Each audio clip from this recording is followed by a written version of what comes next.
Welcome back to our continuing segment on Enercept U, talking about the value of Enercept SIPs and some of the specifics of putting them to use in the construction area. Today we're talking to Chuck Pfeiffer, one of our regional sales managers. Chuck, I'd like to ask you about the electrical. This is something that is a little overwhelming to a lot of folks. So how complicated, you built your own homes, Yeah. how complicated is the electrical aspect of it? It's funny because when I initially started to do the project, I thought electrical would be the hardest thing. And it ended up being the easiest as compared to plumbing, for example. But the SIP panels have pre-drilled chases for all your electrical.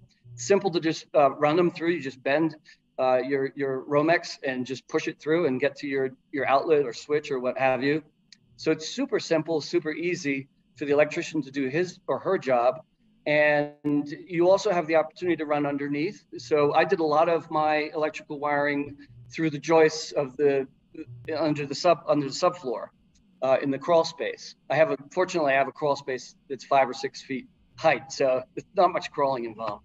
But yeah, it's a very simple process.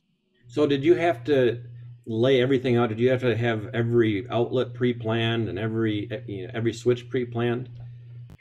Uh, I mean, I did. I didn't do any detailed drawings, but you can change on a whim. If you decide, oh, that's not where I want that outlet at this point, it's really easy because the chases are there, and you just cut another hole for the outlet box, or switch box, what have you. So it's really simple to adjust on the fly. Okay, very good. Thank you.